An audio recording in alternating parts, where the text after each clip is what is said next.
दोस्तों, आज की हमारी कहानी है भगवान की मर्जी। एक आदमी मंदिर में सेवक था। उसका काम मंदिर की साफ सफाई करना था।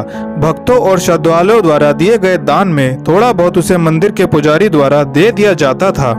इसी से उसकी गुजर बसर चल रही थी। वह अपनी जिंदगी से बहुत परेशान और दुखी था। मंदिर में काम करते करते वह दिन भर अपनी जिंदगी को लेकर शिकायतें करता रहता। एक दिन शिकायत करते हुए वह भगवान से बोला, भगवान जी, आपकी जिंदगी कितनी आसान है। आपको बस एक ही जगह आराम से खड़े रहना होता है। मेरी जिंदगी को देखो, कितनी कठिन जिंदगी जी रहा हूँ मैं। दिन भर कड़ी मेहनत करता हूँ, तब कहीं 2 जून की रोटी नसीब होती है। काश मेरी जिंदगी भी आपकी तरह होती। उसकी बात सुनकर भगवान बोले, तुम जैसा सोच रहे हो वैसा नहीं है। मेरी जगह रहना बिल्कुल आसान नहीं है। मुझे बहुत सारी चीजें देखनी पड़ती हैं, बहुत सी व्यवस्थाएं करनी पड़ती हैं। ये हर किसी के बस की बात नहीं है। भगवान जी, कैसी बात कर रहे हैं आप? आपका काम आसान ही तो है। आपकी तरह तो मैं भी दिन भर खड़े रह सकता हूँ। इसमें कौन सी बड़ी बात है? मंदिर का सेवक बोला, तुम नहीं कर पाओगे। इस काम में बहुत धैर्य की आवश्यकता पड़ती है। भगवान बोले, मैं जरूर कर पाऊंगा। आप मुझे एक दिन अपनी जिंदगी जीने दीजिए। आप जैसा बताएंगे मैं वैसा ही करूंगा।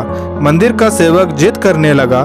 उसकी जिद के आगे भगवान मान गए और बोले, ठीक है, आज पूरा दिन तुम मेरी जिंदगी जियो।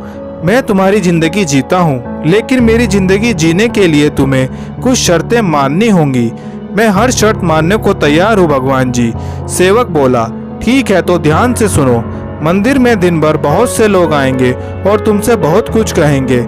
कुछ तुम्हें अच्छा बोलेंगे तो कुछ बुरा। तुम्हें हर किसी की बात चुपचाप एक जगह मूर्ति की तरह खड़े होकर धैर्य से सुननी है और उन पर कोई प्रतिक्रिया नहीं देनी है। सेवक मान गया। भगवान और उसने अपनी जिंदगी का एक दिन आपस में बदल लिया। सेवक भगवान की जगह मूर्ति बनकर खड़ा हो गया। भगवान मंदिर की साफ सफाई का काम निपटाकर वहां से चले गए। कुछ समय बीतने के बाद मंदिर में एक धनी व्यापारी आया।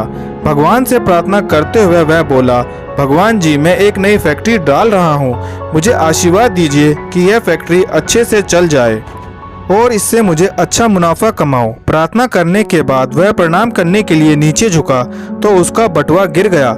जब वह वहां से जाने लगा तो भगवान की जगह खड़े मंदिर के सेवक का मन हुआ कि उसे बता दे कि उसका बटुआ गिर गया है, लेकिन शर्त के अनुसार उसे चुप रहना था।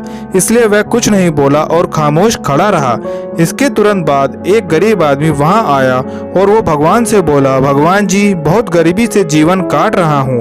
परिवार का पेट पालना है, माँ की दवाइयों की व्यवस्था करनी है। समझ नहीं पा रहा हूँ कि इतना सब कैसे करूँ। आज देखो, मेरे पास बस 1 रुपए है। इससे मैं क्या कर पाऊंगा? आप ही कुछ चमत्कार करो और मेरे लिए धन की व्यवस्था कर दो। प्रार्थना करने के बाद जैसे ही वह जाने को हुआ, उसे नीचे गिरा हुआ व्यापारी का बटुआ दिखाई दिया। उसने बटुआ उठा लिया और भगवान को धन्यवाद देते हुए बोला, भगवान जी, आप धन्य हैं। आपने मेरी प्रार्थना इतनी जल्दी सुन ली। इन पैसों से मेरा परिवार कुछ दिन तक भोजन कर सकता है। माँ की दवाइयों की भी व्यवस्था हो जाएगी। भगवान को धन्यवाद देकर वह वहां से जाने लगा।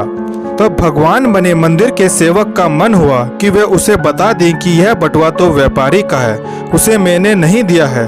वह जो कर रहा है वह चोरी है। लेकिन वह चुपचाप रहने के लिए विवश था, इसलिए मन मारकर चुपचाप खड़ा रहा। मंदिर में आने वाला तीसरा व्यक्ति एक नाविक था। वह 14 दिन के लिए समुद्री यात्रा पर जा रहा था। भगवान से उसने प्रार्थना की कि उसकी यात्रा सुरक्षित रहे और वह सकुशल वापस आ सके। वह प्रार्थना कर ही रहा था कि एक धनी व्यापारी वहां आ गया। वह अपने साथ पुलिस भी लेकर आया। नाविक को देखकर वह पुलिस से बोला, मेरे बाद यह मंदिर में आया है, जरूर इसने ही मेरा बटुआ चुराया होगा। आप इसे गिरफ्तार कर लीजिए। पुलिस नाविक को पकड़कर ले जाने लगी। भगवान बने आदमी को अपने सामने होता हुआ यह सब अन्याय सहन नहीं हुआ। शर्त अनुसार उसे चुप रहना था, लेकिन उसे लगा कि बहुत गलत हो चुका है। यदि अब मैं चुप रहा तो एक बेकसूर आदमी को व्यर्थ में ही सजा भुगतनी पड़ेगी। उसने अपनी चुप्पी तोड़ते हुए कहा, आप गलत व्यक्ति को पकड़कर ले जा रहे हैं। ये बटुआ इस नाविक ने नहीं, बल्कि इसके पहले आए गरीब व्यक्ति ने चुराया है। मैं भगवान हूँ और मैंने सब देखा है। पुलिस भगवान की बात कैसे नहीं मानती। उनकी बात मानकर उन्होंने नाविक को छोड़ दिया और उस गरीब आदमी को पकड़ लिया जिसने बटुआ लिया था। शाम को जब भगवान वापस आए तो मंदिर के सेवक ने पूरे दिन का वृत्तांत सुनाते हुए उन्हें गर्व के साथ बताया कि आज मैंने एक व्यक्ति के साथ अन्याय होने से रोका है। देखिए आपकी जिंदगी जीकर आज मैंने कितना अच्छा काम किया है। उसकी बात सुनकर भगवान बोले कि ये तुमने क्या किया? मैंने तुमसे कहा था कि चुपचाप मूर्ति बनकर खड़े रहना, लेकिन वैसा ना कर तुमने मेरी पूरी योजना पर पानी फेर दिया।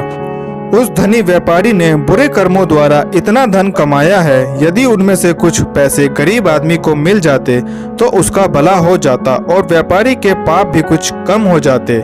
जिस नाविक को तुमने समुद्री यात्रा पर भेज दिया है, अब वह जीवित वापस नहीं आ पाएगा। समुद्र में बहुत बड़ा तूफान आने वाला है। यदि वह कुछ दिन जेल में रहता तो कम से कम बच जाता। सेवक को यह सुनकर एहसास हुआ कि वह तो बस वही देख पा रहा था जो आंखों के सामने हो रहा था। उन सब के पीछे की वास्तविकता को वह नहीं देख पा रहा था, जबकि भगवान जीवन के हर पहलू पर विचार अपनी योजना बनाते हैं और लोगों के जीवन को चलाते हैं। दोस्तों, इस कहानी से हमें यह सीख मिलती है कि हम सभी भगवान की योजनाओं को समझ नहीं पाते। जब हमारे साथ कुछ गलत हो रहा होता है या हमारे हिसाब से कुछ नहीं हो रहा होता तो अपना धैर्य खोकर हम भगवान को दोष देने लगते हैं। हम यह नहीं समझ पाते कि इन सब के पीछे भगवान ने ही कोई ना कोई योजना छुपाई होगी। ऐसे समय में हमें भगवान पर विश्वास रखकर धैर्य करने की आवश्यकता है। इसलिए चिंता ना करें। यदि आपकी मर्जी से कुछ नहीं हो रहा तो इसका अर्थ यह है कि भगवान की मर्जी से हो रहा है, और भले ही देर से ही भगवान की मर्जी से सब अच्छा ही होता है। दोस्तों, अगर आपको हमारे द्वारा बताई गई ये कहानी पसंद आई तो वीडियो को लाइक करें और चैनल को सब्सक्राइब करें।